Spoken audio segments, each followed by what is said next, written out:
Vamos abrir as nossas Bíblias antes de orarmos. Na carta aos Efésios, capítulo 5, capítulo 6, os versos de 5 a 8. Efésios, capítulo 6, os versos de 5 a 8.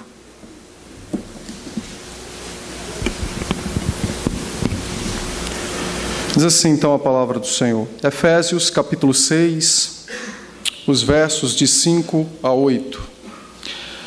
Quanto a vós outros, servos, obedecei a vosso Senhor segundo a carne, com temor e tremor, na sinceridade do vosso coração, como a Cristo. Não servindo à vista, como para agradar a homens, mas como servos de Cristo, fazendo de coração a vontade de Deus, servindo de boa vontade como ao Senhor e não como a homens, certos de que cada um, se fizer alguma coisa boa, receberá outra vez do Senhor, quer seja servo, quer livre. Vamos orar então. Ó Pai, dá-nos a Tua bênção nesse instante em que nós iremos ouvir a Sua doce voz pela Sua palavra. E pedimos ao Senhor que o Teu Espírito, com graça e misericórdia, fale da Tua parte a cada um de nós, que Ele também, o próprio Espírito, nos ensine e aplique essa santa verdade, a fim de que a nossa vida seja modelada conforme a vida do Teu Santo Filho, o Senhor Jesus. Que nós, ao termos uma vida dessa forma, possamos glorificar o Teu nome nessa terra, dando testemunho de nossa união com o Senhor Jesus Cristo. A esse Teu servo dá graça, tem misericórdia e usa-me como instrumento em Tuas mãos, para a transmissão da Tua palavra. Que minhas falhas, faltas e pecados não sejam impedimentos para que o Teu povo Te ouça nessa noite. Então somente, ó Deus, com graça e misericórdia, se apiede de mim e também das Suas santas ovelhas. É o que eu Te suplico, em o nome do Senhor Jesus. Amém. Amém. Meus irmãos, esse texto, ele é um texto que trata sobre como nos encher do Espírito Santo nas nossas relações sociais. Os irmãos devem lembrar que o apóstolo Paulo nos instruiu, no capítulo 5, verso 18, a nos enchermos do Espírito. E depois, então, ele nos deu uma forma de como fazer isso na vida cristã.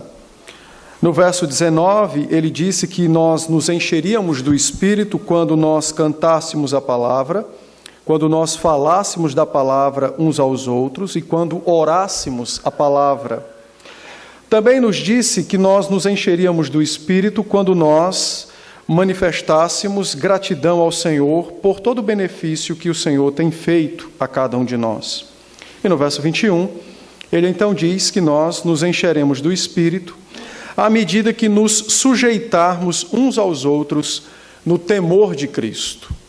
A passagem que nós acabamos de ler está dentro desse contexto, de sujeitar uns aos outros no temor de Cristo, e isso para nos enchermos do Santo Espírito.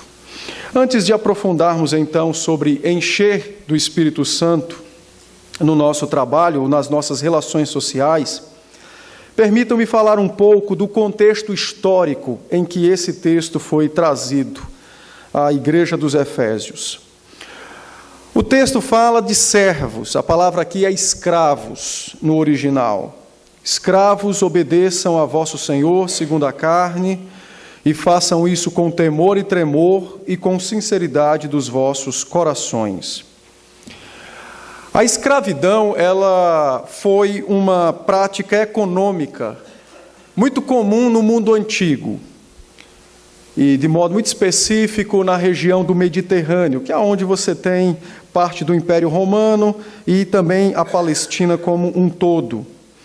E é importante entendermos esses detalhes sobre a escravidão naquela época, para nós não corrermos o risco de fazermos um paralelo, uma comparação com a escravidão naqueles dias e aquela que nós conhecemos, que se deu inclusive em nosso próprio país há 1,5 séculos atrás. Então, é importante entendermos que há algumas diferenças, e eu quero trazê-las para que os irmãos possam, de posse dessas diferenças, entender melhor o texto que nós acabamos de ler. Os escravos, naquela época, bem diferentes daqueles que nós conhecemos, da história que conhecemos mais recente, eles não eram de todo maltratados, como a maioria do registro histórico que nós temos acerca da escravidão no Brasil, na Europa e nos Estados Unidos. Cerca de 1/3 da população do Império Romano era escrava, ou seja, constituíam-se de escravos. E não havia muita diferença entre ser escravo e ser livre naqueles dias. Havia sim as diferenças, mas elas eram bem limitadas. A lei romana, apesar de fazer uma distinção muito nítida entre o homem escravo e o homem livre, mas mesmo tendo essa lei que fazia essa distinção bem nítida, na prática, no dia a dia, essa nitidez não era tão observável assim. Por exemplo, entre os gregos, um escravo poderia, inclusive, ter propriedades, possuir terras, animais. Para nós termos uma ideia, um escravo poderia, inclusive, ter outros escravos para trabalhar em suas próprias propriedades. Além disso, alguns obtinham permissão para contratar outros escravos para trabalhar para ele nos seus deveres, para lhe auxiliar nas suas tarefas, na sua servidão. Então, uma espécie de cooperadores destes escravos. A lei grega fazia a distinção da liberdade, ou definia a liberdade, diante de 4 aspectos. O primeiro deles era a liberdade de agir como uma pessoa legalmente capaz, aquilo que nós hoje conhecemos como civilmente capaz, a partir de 21 anos de idade. O segundo aspecto da liberdade grega era exatamente o fato do indivíduo poder se vender como escravo ou como propriedade para outro. Então fazia parte da sua liberdade poder se vender a outra pessoa na qualidade de escravo, passar a pertencer ao outro como uma propriedade. A outra questão dos gregos quanto à liberdade é que o indivíduo poderia ganhar a vida como bem desejasse e possuía então liberdade de movimento, que era a maneira como ele queria viver e aonde ele queria viver. Então, você tem 4 aspectos que definem, de certa maneira, o que era um homem livre, ou um não escravo, no mundo antigo. Era ele poder fazer essas 4 coisas. Mas, de um certo modo, na prática, um escravo tinha os últimos 3 tipos de liberdade, só não tinha uma, que é exatamente o primeiro aspecto, de agir como uma pessoa legal. O escravo, ao ser vendido, ele poderia ser vendido, ou se ele se vendesse, ele poderia fazer isso exatamente escolhendo a maneira como ele queria ganhar a vida. Poderia se vender observando questões geográficas e, dessa forma, ele exerceria o seu direito de liberdade, de movimento, escolhendo aonde ele queria residir. Então, de certa maneira, a diferença na prática entre o status de uma pessoa escrava e de um não escravo não era tão nítida como se deu nos tempos de agora, de quando acabou a escravidão, principalmente no nosso país. Havia também diversas maneiras legais de se tornar um escravo. Por nascimento, quando o indivíduo nascia, sendo filho de escravo, ele já poderia nascer nessa mesma condição. Por venda, alguém que poderia ser vendido pelo próprio pai para pagar uma conta ou algo dessa natureza. Prisioneiros de guerras também eram feitos escravos. E havia aquelas pessoas que se vendiam para pagar as dívidas. Diferente dos nossos dias modernos, não existia lá a declaração de falência. Ou paga, ou paga. Então, se o indivíduo falia, ele pagava com a sua própria vida, não morrendo, mas trabalhando para aquele a quem ele devia, até pagar o último centavo da sua dívida. Então, os escravos podiam, ou qualquer homem poderia se encontrar na condição de escravo por esses meios. É importante também dizer que, diferente da escravidão que nós conhecemos, a mais moderna, aonde foram escravizados apenas as pessoas negras, e de modo muito específico os africanos, e foram subjugados e colocados para trabalhar apenas em trabalhos de pouquíssima importância, ou especificamente na lavoura. Os escravos daquela época não necessariamente eram pessoas que trabalhavam apenas nos campos. Você tem médicos que eram escravos, você tem professores que eram escravos, você tem contadores, contabilidade, pessoas que exerciam a contabilidade, que poderiam trabalhar como escravos. Você tem administradores, pessoas a quem homens com grandes posses entregavam seus bens para que outro administrasse na qualidade de escravo ou na condição de um escravo. Você tem escravos que trabalhavam nos lares, que exerciam os deveres domésticos, e você tem os escravos que trabalhavam nos campos e que tinham, então, suas tarefas no âmbito rural. Então, bem diferente da que nós conhecemos, era, então, a escravidão naqueles dias. Também é importante dizer que um escravo poderia juntar dinheiro para comprar sua própria liberdade, o que significa dizer que havia um contrato de pagamento, de obrigações a serem feitas. Então, esse indivíduo poderia juntar dinheiro e poderia comprar sua própria liberdade. No caso dos escravos que trabalhavam na zona rural, após alguns anos de trabalho, e é lógico, não poucos, mas as estatísticas mostram que após 20 anos em alguns locais, 30 em outros, ele era alforriado, de modo quase que compulsório pelo seu senhor. Então, bem diferente daquilo que nós conhecemos. Bom, mas também é importante dizer ou falar sobre o outro lado da moeda. Nem tudo é um mar de rosas, né? Nós temos um grande registro de escravos maltratados, mortos por espancamento, abusados sexualmente e etc. Para os irmãos terem uma ideia, Aristóteles, que de fato vai ser o grande mentor da concepção da escravidão no mundo antigo, ele dizia que os escravos eram ferramentas com almas, mas nada muito diferente de um facão, de uma foice ou de um machado, apenas porque possuíam almas. Então, isso os fazia diferente das outras ferramentas que existiam naquela época. Também, ele mesmo dizia nos seus discursos que se um homem fosse falar de justiça para os escravos, isso era algo inapropriado. Não deveria se tratar de justiça para esse tipo de pessoas. O certo é que Aristóteles ajudou a desumanização dos escravos. E isso também tornou, ainda que tivesse então toda aquela questão que eu já falei anteriormente, alguns pontos positivos, tornou a vida dos escravos algo extremamente difícil, dolorosa, em alguns casos e alguns momentos do que em outros. Mas, por que saber de tudo isso? Nós precisamos compreender essas verdades para não cairmos no erro de achar que a Bíblia está chancelando a escravidão, quando ela diz: servos, obedecei vossos senhores.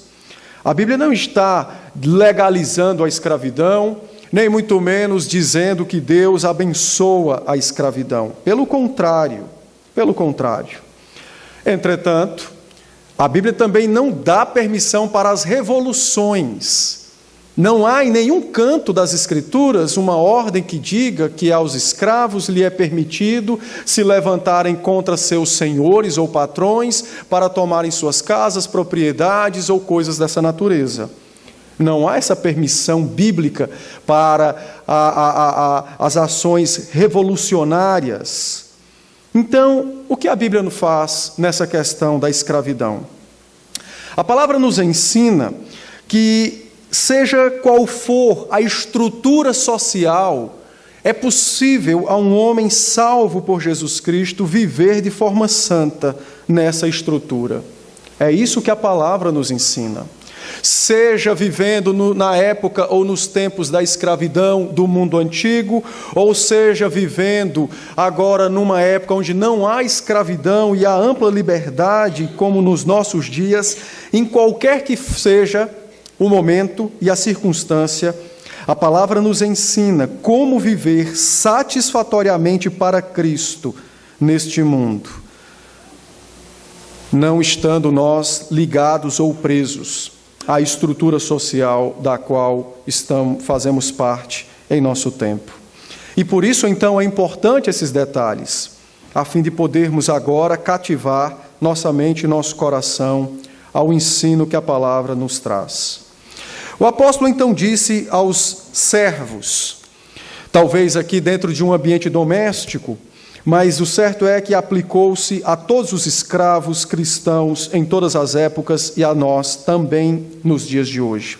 Ele diz: servos, obedecei vosso Senhor segundo a carne, com temor e tremor, na sinceridade do vosso coração, como a Cristo.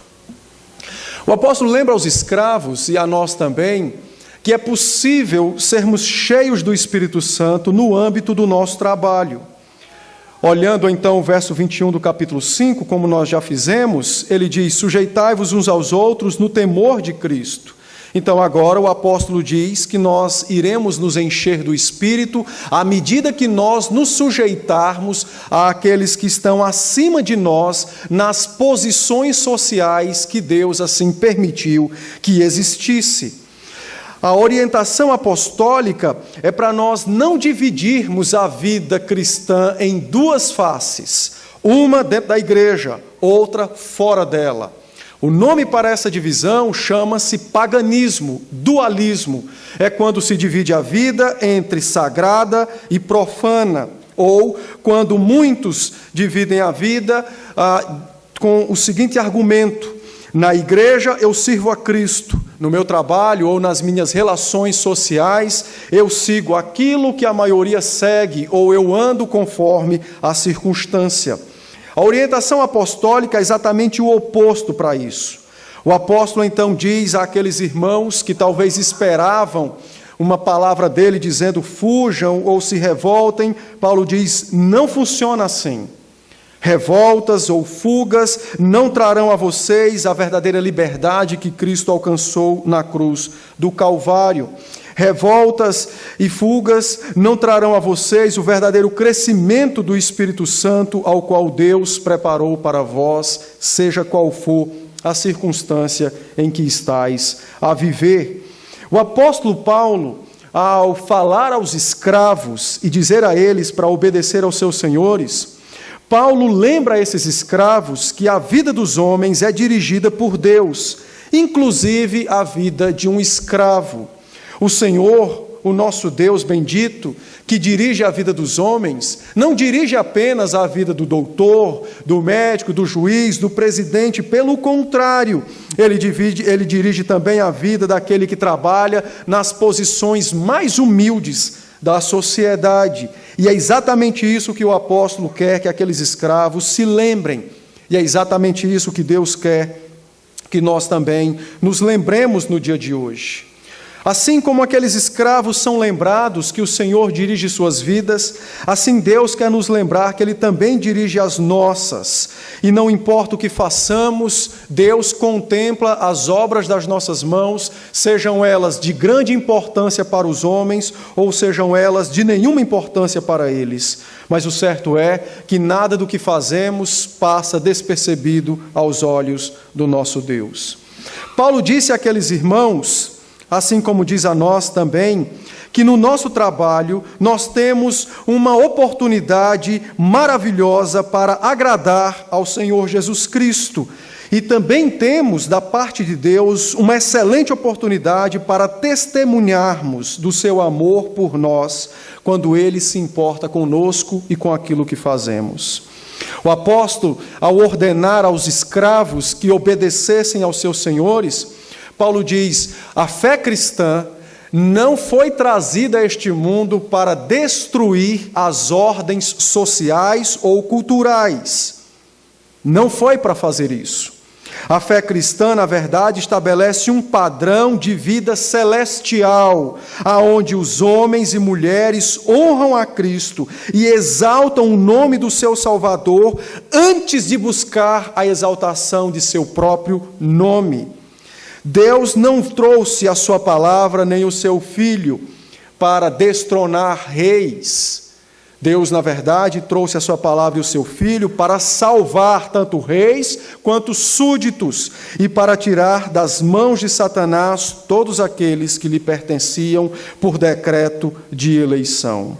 O apóstolo então diz: sujeitem-se aos seus senhores segundo a carne, com temor e com tremor. É bem verdade que os escravos já possuíam medo de seus senhores por conta dos maus tratos. Mas quando o apóstolo repete as duas palavras, temor e tremor, e conjuga elas juntas, a ideia de Paulo é de mostrar àqueles irmãos e a nós também que Deus não exige de nós um servilismo covarde, ou seja, uma servidão covarde. Não. O que Deus exige de nós é exatamente corações prontos para atender, corações prontos para executar a tarefa que nos é entregue, corações dispostos a servir, corações ansiosos por cumprir aquilo que nos é entregue para o agrado do próprio Deus.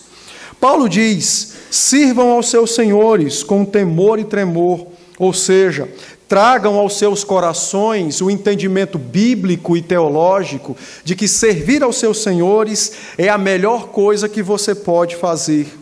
Traga ao seu coração, então, o desejo de agradá-lo, de colocá-lo, então, acima de vós, e desta forma você honrará o seu Senhor que está nos céus.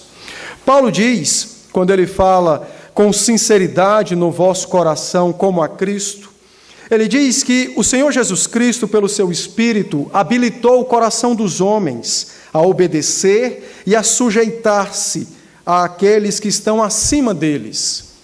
A obediência que Deus exige de nós, tanto no nosso relacionamento para com Ele, Deus, quanto no nosso relacionamento entre nós, os homens, não pode ser uma obediência mecânica. A obediência mecânica conduz para o esfriamento e depois para o distanciamento. Mas a obediência espiritual, aquela obediência que parte do coração, aquela obediência que visa agradar a Cristo verdadeiramente como Senhor de cada um de nós.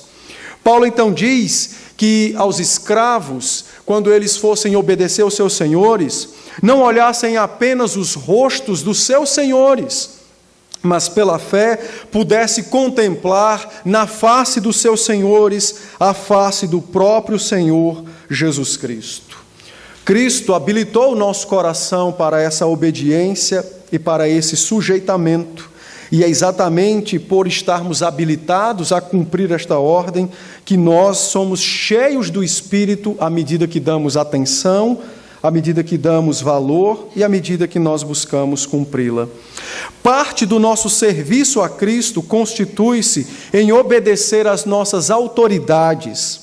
Muitas pessoas acham que agradam a Cristo apenas orando, lendo a Bíblia, vindo à igreja, trazendo seus dízimos.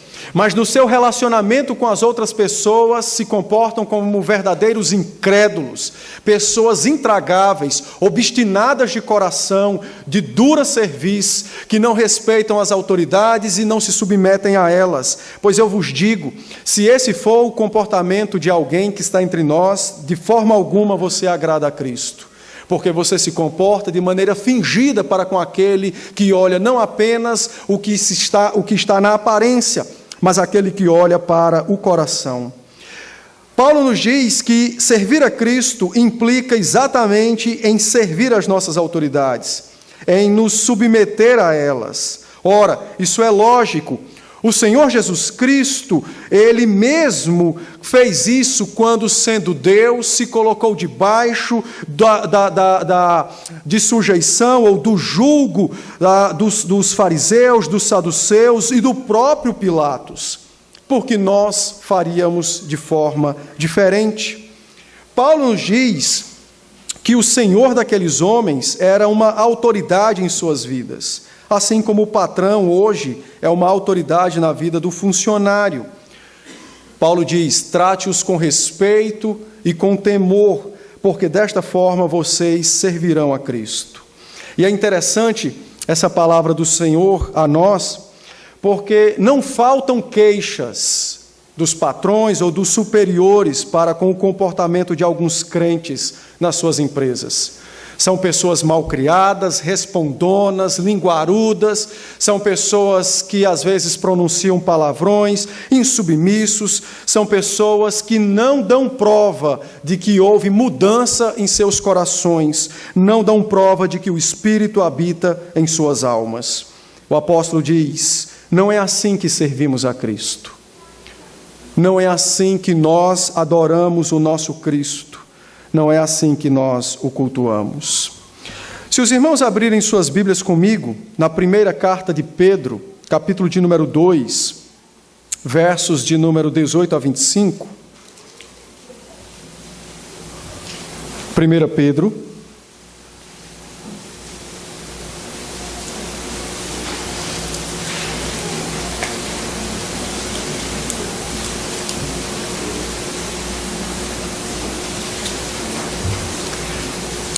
Pedro 2, 18 a 25, o apóstolo Pedro nos diz o seguinte acerca dos escravos. Diz assim: servos, sede submissos com todo temor ao vosso Senhor, não somente se for bom e cordato, mas também ao perverso, porque isto é grato, que alguém suporte tristezas, sofrendo injustamente por motivo de sua consciência para com Deus.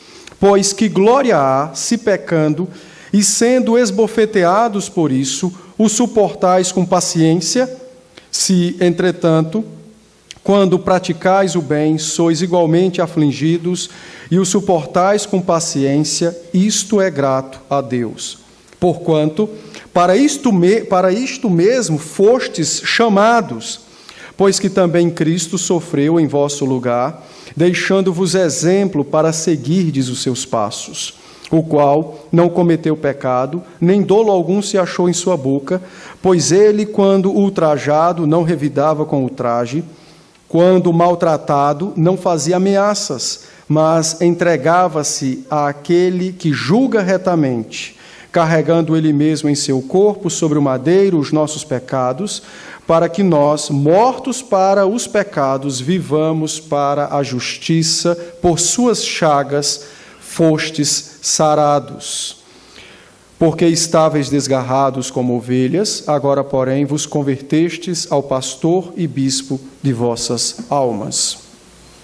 O apóstolo Pedro nos diz o seguinte, que os crentes, assim como os escravos naquela época, foram chamados para conformar suas vidas à vida do Senhor Jesus Cristo.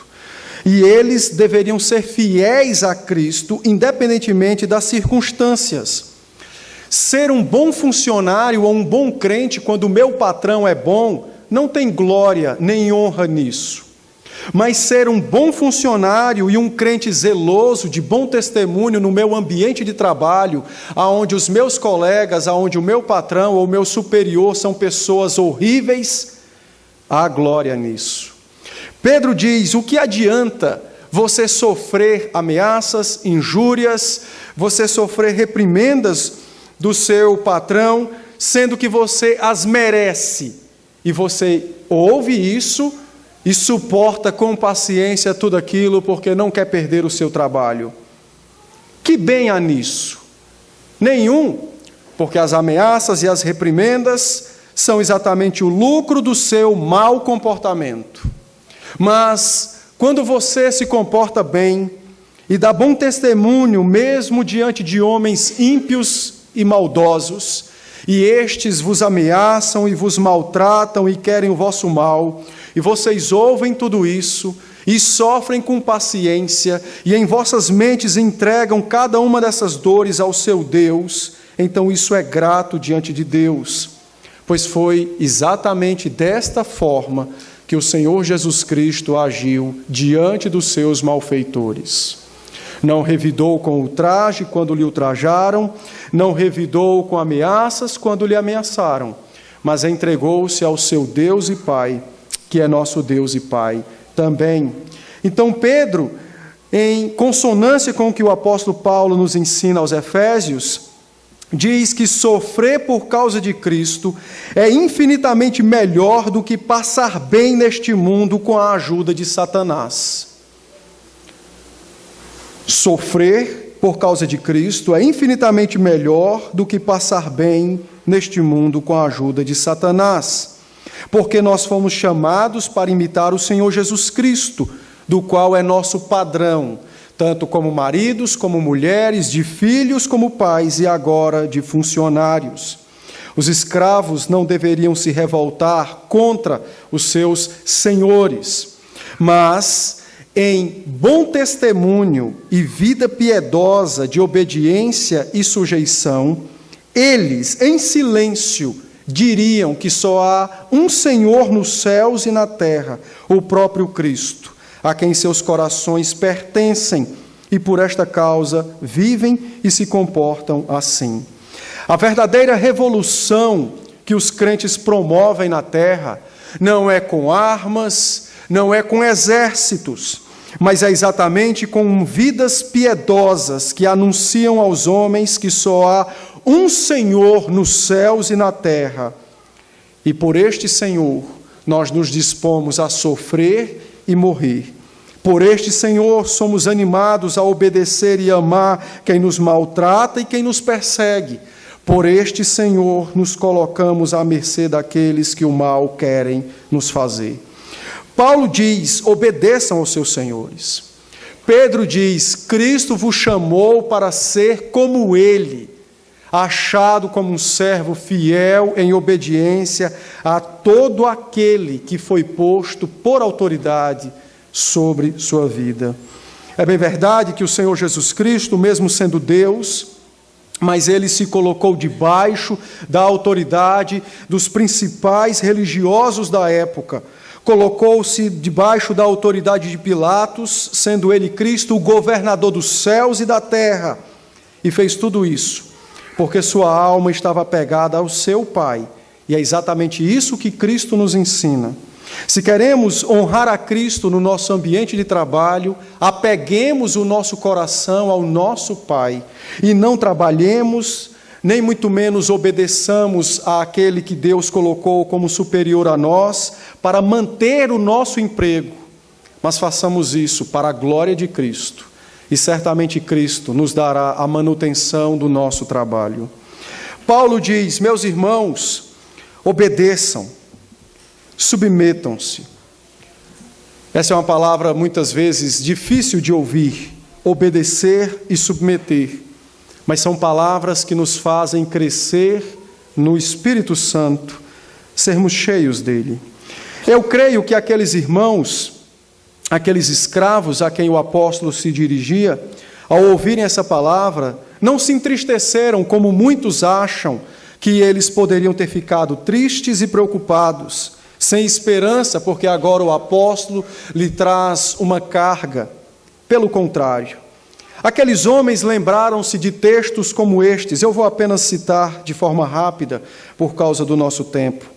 1 Coríntios, capítulo 7, os versos 20, 21 e 22, diz assim, foste chamado sendo escravo, não te preocupes com isso, mas se ainda podes tornar-te livre, aproveita a oportunidade, porque o que foi chamado no Senhor, sendo escravo, é liberto do Senhor. Semelhantemente, o que foi chamado sendo livre é escravo de Cristo. 1 Coríntios, capítulo 12, verso de número 13, o apóstolo Paulo diz, pois em um só Espírito todos nós fomos batizados em um corpo, quer judeus, quer gregos, quer escravos, quer livres, e a todos foi dado beber de um só Espírito. Aos Gálatas, capítulo 3, verso de número 28, o apóstolo Paulo diz, dessarte, não pode haver judeu nem grego, nem escravo e nem liberto, nem homem e nem mulher, porque todos vós sois um em Jesus Cristo. Aqueles homens, quando ouviram a palavra de Paulo, não se entristeceram por serem escravos, por terem de trabalhar agora dobrado para homens maus. Pelo contrário, aqueles homens louvaram a Deus por entender que Jesus Cristo os havia libertado da morte eterna, do domínio de Satanás, da escravidão do pecado. Aqueles homens, ao ouvirem aquela palavra de Paulo, foram lembrados de que pouco importa o nosso status social nesta terra.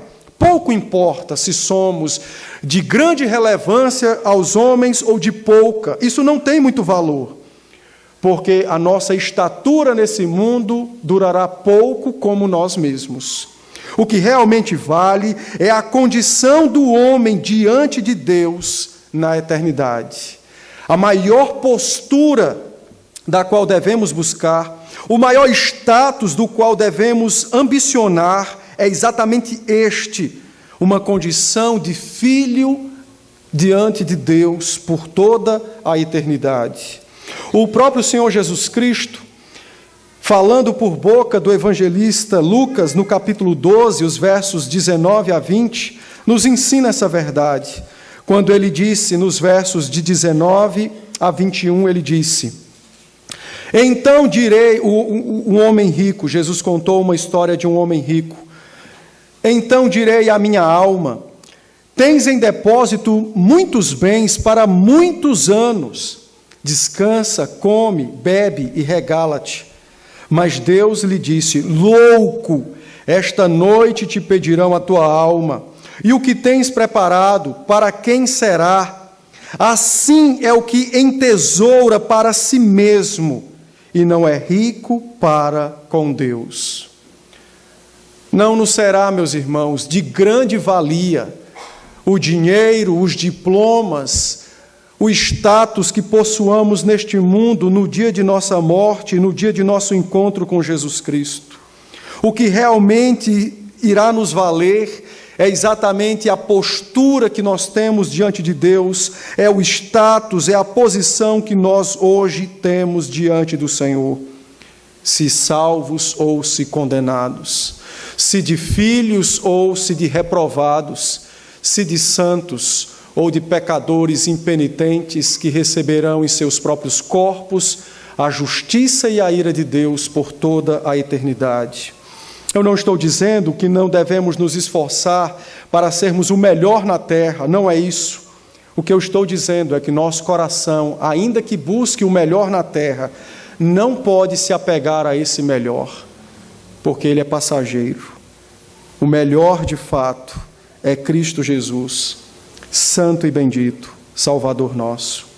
O apóstolo, então, depois de ordenar aqueles irmãos a servirem e a sujeitarem-se aos seus senhores, a fim de encherem-se do Espírito Santo no âmbito do seu trabalho, ele agora passa a nos dizer de que maneira essa obediência e essa servidão ou sujeição deveria ser observada. Verso 6, então, ele diz, não servindo à vista, como para agradar a homens, mas como servos de Cristo, fazendo de coração a vontade de Deus.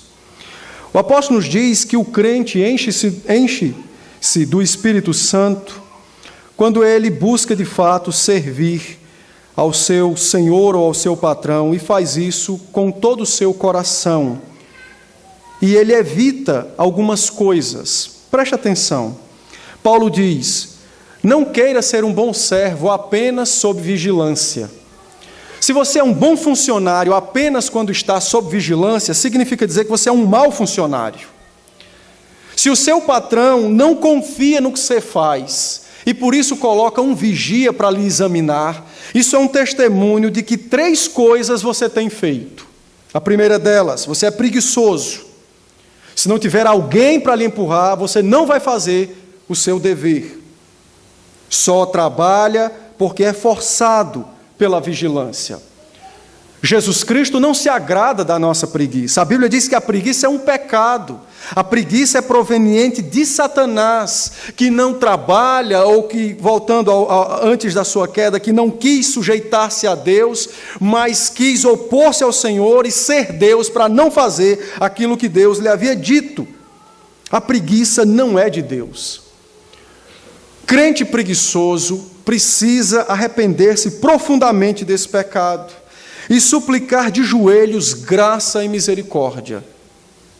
Graça e misericórdia.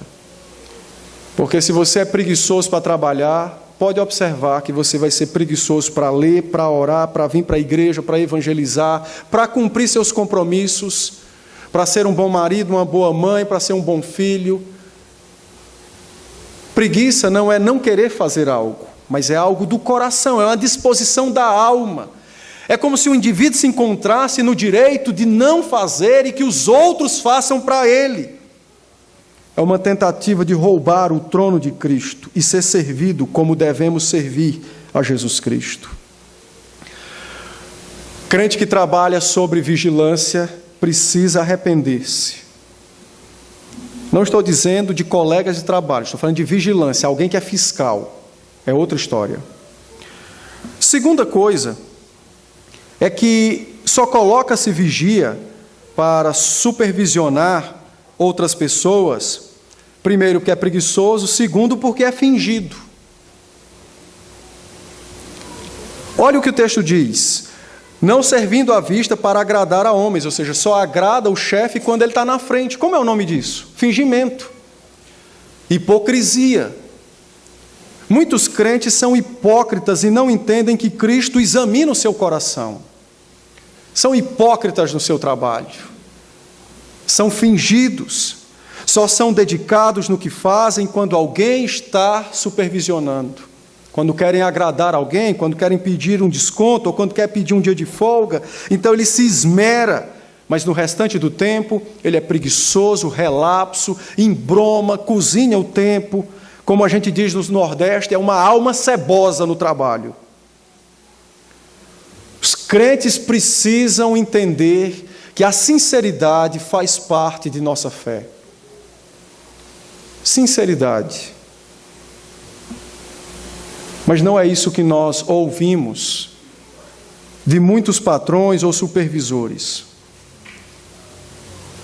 Não importa onde Deus nos coloque para trabalhar, seja na função de gari ou em administrarmos uma multinacional, o Senhor espera que haja de nossa parte diligência, responsabilidade e prontidão para cumprir aquilo que nos é entregue.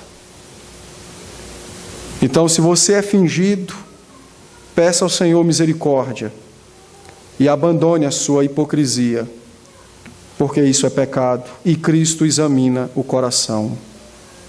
A terceira coisa que leva alguém a colocar um vigia sobre outro é exatamente a falsidade ou a dissimulação, ou seja, não há confiança. Muitos crentes são dissimulados e são falsos no seu trabalho. Na frente do seu chefe, o amam de paixão, o cara dá as costas, ele diz todo tipo de absurdo contra aquele que ele acaba de elogiar.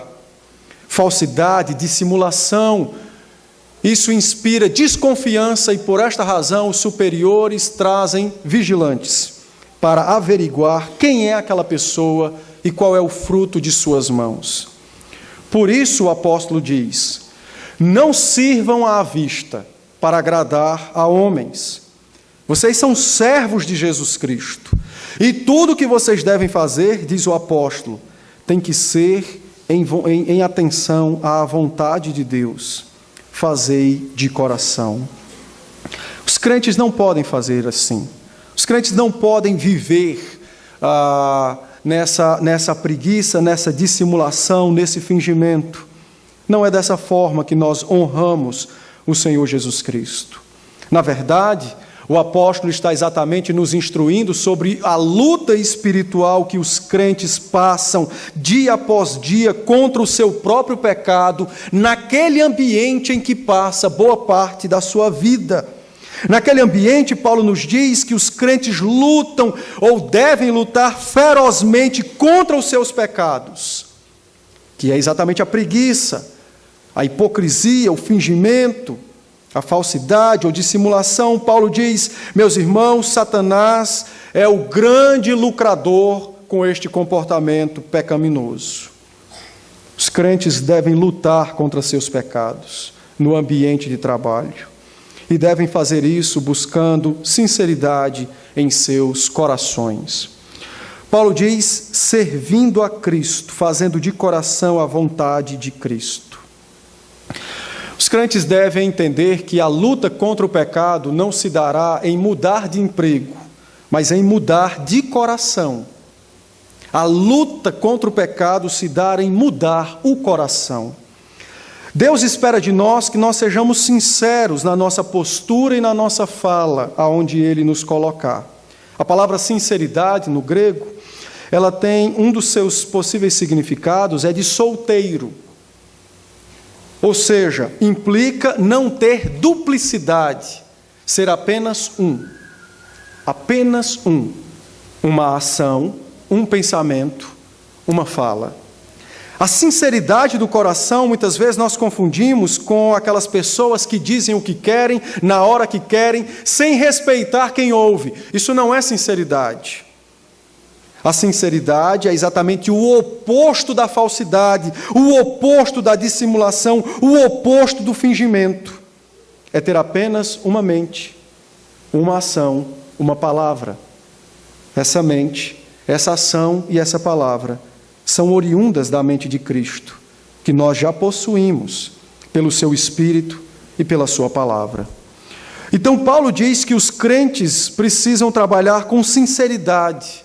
Seus corações têm que ser sinceros. Eles devem fazer o melhor exatamente porque são sinceros.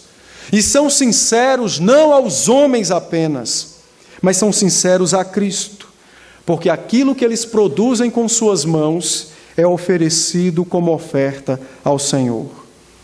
A sinceridade do nosso coração é vista por Deus. Deus conhece nossos pensamentos. Ele é onisciente, Ele visita cada um de nós no nosso ambiente de trabalho. Ele conhece as circunstâncias e conhece os sentimentos que abrigamos em nossa alma e a maneira como nós reagimos a tudo o que nos é exposto.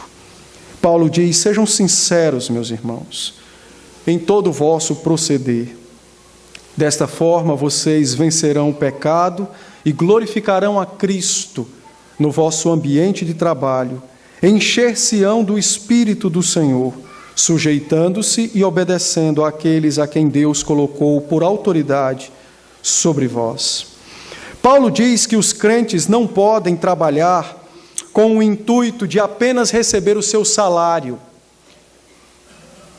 Muitos crentes trabalham e o ânimo de seus trabalhos é o seu salário no final do mês. Isso está errado. O que deve nos animar a trabalhar é poder servir a Cristo naquele lugar. O salário é apenas uma consequência daquilo que fazemos, mas a motivação do nosso coração é mostrar aonde estamos, o quanto amamos a Cristo e o quanto servimos. Se você trabalha pelo seu salário e não por Cristo, o seu Cristo é o seu salário. E por isso você vai buscar sempre um Cristo maior e não vai obedecer nem se curvar a este que se revelou a nós pela sua palavra. A motivação do coração dos crentes para serem sinceros no seu ambiente de trabalho, mesmo tendo colegas falsos, pessoas que não merecem confiança, é exatamente a pessoa de Cristo. Porque tudo o que nós fazemos deve ser fruto de nossa fé. E tudo o que nós fazemos como fruto de nossa fé é oferecido a Cristo em louvor e gratidão por nossa redenção. No verso 7, o apóstolo Paulo diz que os crentes devem servir de boa vontade, porque servem ao Senhor e não a homens. Os crentes precisam entender e precisam trazer aos seus corações que eles vivem para Cristo, não para si mesmos, nem muito menos para os seus patrões, mas eles vivem para Cristo. O apóstolo Paulo, escrevendo aos Coríntios, capítulo 10, verso de número 31, Paulo disse: meus irmãos, quer comais, quer bebais, façais qualquer outra coisa, fazei tudo para a glória de Cristo, inclusive trabalhar, inclusive levantar cedo ou tarde, inclusive trabalhar num lugar de muita honra ou de pouca honra, em um lugar que tem ar-condicionado ou no meio da rua, se for um gari. Não importa o que façamos, tudo o que fizermos precisa ser entregue, oferecido a Cristo, em louvor ao seu nome, como fruto de nossa fé, para a glorificação do Senhor. Os escravos, assim como eu e vocês, precisamos entender que o nosso trabalho diário é uma oportunidade para servirmos a Cristo, e não o contrário. Muitas pessoas acham que o seu trabalho diário é uma oportunidade para se verem livres de Cristo.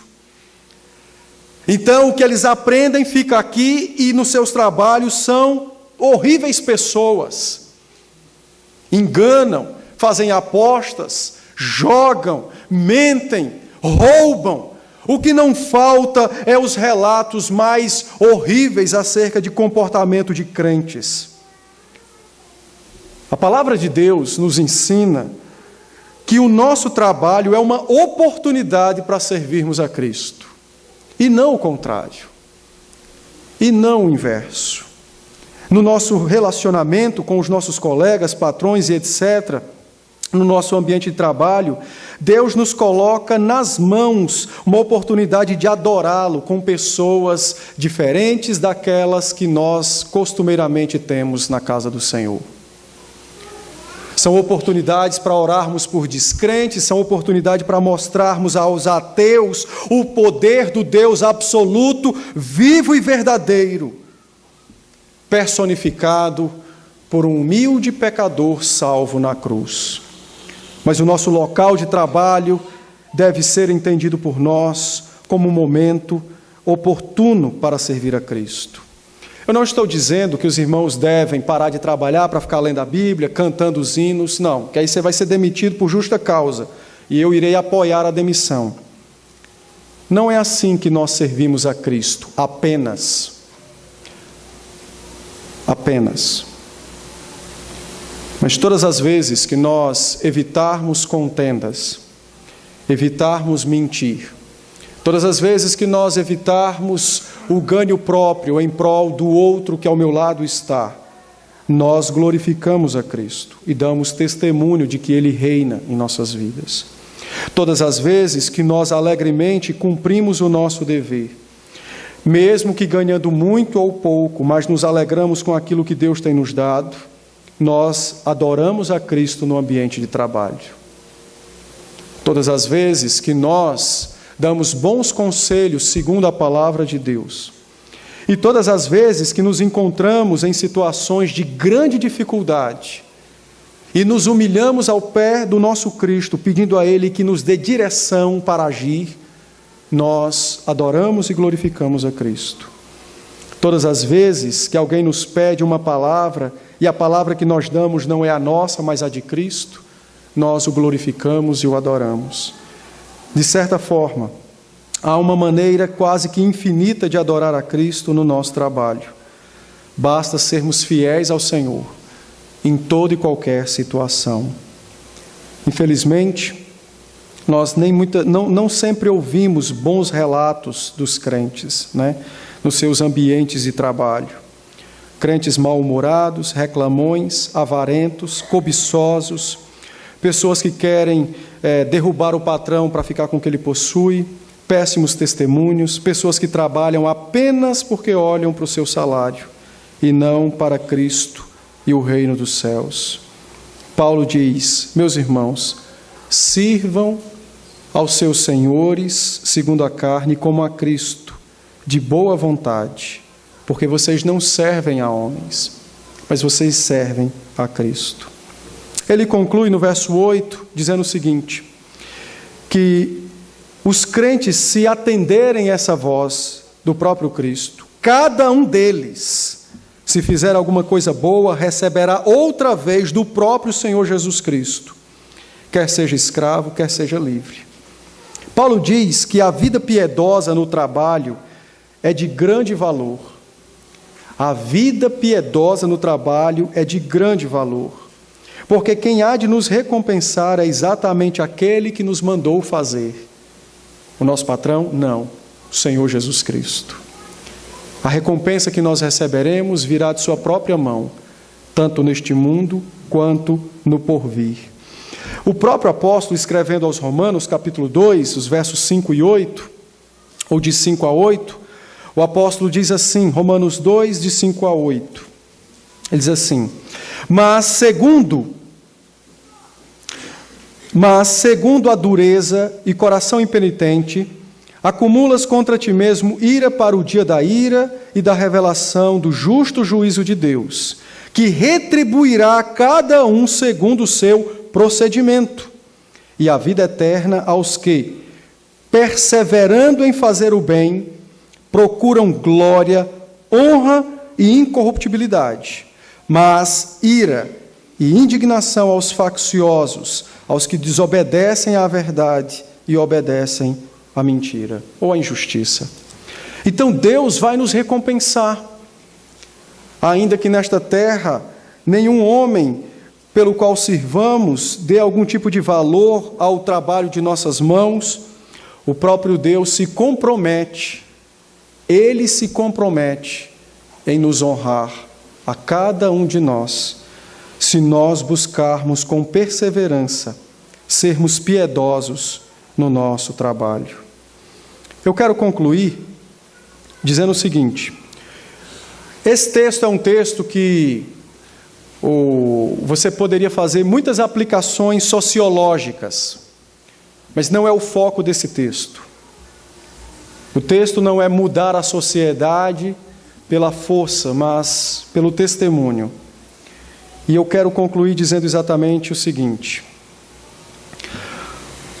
palavras do pastor Leonard Van Horn disse: um dos maiores impedimentos ao testemunho da igreja nos dias de hoje é que se torna difícil para o não crente diferenciar a vida dele não crente e a vida de um crente apenas nominal. Um dos maiores empecilhos ao evangelismo, conversão de pessoas, testemunho da igreja na face da terra, é porque os incrédulos, os descrentes, têm grande dificuldade em distinguir sua própria vida de descrente com a vida dos crentes. Deus nos chama a mudar o mundo, sendo sal e luz. E nós agora, habilitados por Cristo, instruídos pela palavra, podemos mudar o mundo, salgando e iluminando o nosso ambiente de trabalho. Que Cristo nos abençoe e use-nos como seu instrumento poderoso para subjugar o mal e triunfar sobre a luz, por meio de nossa vida e testemunho. Ficamos de pé.